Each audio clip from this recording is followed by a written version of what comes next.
That evening was supposed to be nothing special, just another work event she couldn't skip. She said her new boss was hosting an extravagant birthday celebration, and everyone from the office would attend. I kissed her goodbye, watched her leave, and convinced myself there was no reason to doubt her. Midnight slipped by, then 1. Each call went straight to voicemail. By 3 in the morning, the house was unnervingly still, and my thoughts were a storm of worry and anger. I kept trying to reason with myself. Maybe the party ran long, maybe traffic delayed her, yet a quiet, relentless voice in my head whispered that something was off. When she finally slipped through the door at dawn, she moved like someone caught in the act. Shoulders low, eyes averted, her dress creased and hair undone. A scent lingered on her, an unfamiliar cologne, distinctly not mine. She mumbled a half-hearted apology and tried to sneak past me, but sleep was impossible.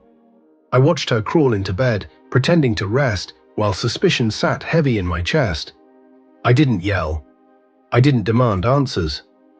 I let her think I was numb. Inside, I was already piecing together what would come next. The following morning, as she showered, I unlocked her phone. What I saw froze the blood in my veins before igniting it with rage.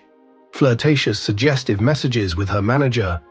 Plans carefully made weeks earlier. A single line of text that confirmed what I feared most. Last night wasn't about drinks or networking. It was a hotel room. My hands trembled, but my mind sharpened. This wasn't a momentary lapse. It was a premeditated betrayal. I took screenshots, saved every message, every call record, every scrap that couldn't be denied later. Then I went further. Hired a private investigator for one night to capture the final proof I needed. The photos he returned with left me shaking. They were undeniable, raw, and deliberate. When she emerged from the bathroom, wrapped in a towel, I was waiting. Her phone sat between us on the table. One glance at the screen, and the confidence she'd worn for months crumbled. Her eyes filled with tears, her words stumbled over excuses. Confusion, mistakes, regret. But lies don't tremble. Lies flow smooth. This was panic, not remorse. I chose precision over chaos, calm over shouting. If she wanted drama, she wouldn't get it from me. I met with a lawyer, laid out every piece of evidence, and built a case she couldn't twist. If she believed she could exchange our marriage for a fleeting thrill and still walk away with my sympathy or half our life, she was mistaken. But my plan wasn't only legal, it was personal. I reached out to the one person she hadn't anticipated, his wife. When she saw the screenshots, her shock hardened into fury. 2 betrayed partners can do what one alone cannot. And together, we didn't just grieve. We prepared to expose. When I filed for divorce, I attached it all, every message, every timestamp, every photo. It wasn't an affair of passion. It was a deliberate deception. The documents became more than legal filings. They were a ledger of broken vows. Under the courthouse lights, she finally saw what she had gambled and how much she was about to lose. Sympathy fades fast when the evidence is clear. The fallout was swift. During a company board meeting, one meant to discuss promotions, his wife arrived with proof in hand. The whispers turned to stares. The rumor became fact. His career, built on polished smiles and handshakes, collapsed under the weight of exposure. The promotion evaporated. Former allies kept their distance. Within weeks, he was gone. My wife's world shrank into guilt and realization. The excitement she'd chased had no future, only ruin.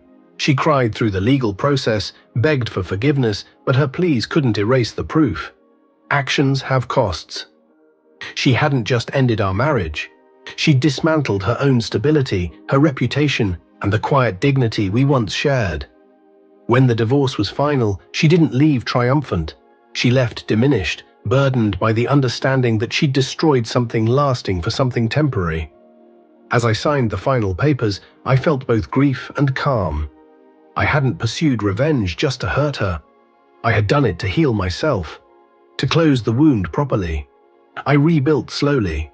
New habits, genuine friends, nights without those images playing in my mind. She lived among the debris of her choices, the fallout of her affair, the silence that followed. Only later did I understand that party had never been a celebration. It was the moment her excitement tipped into downfall. I had sought retribution to silence the ache of betrayal. But the real victory was quieter, the strength to walk away and build something steadier from the wreckage. She'd traded a lifetime for a fleeting illusion.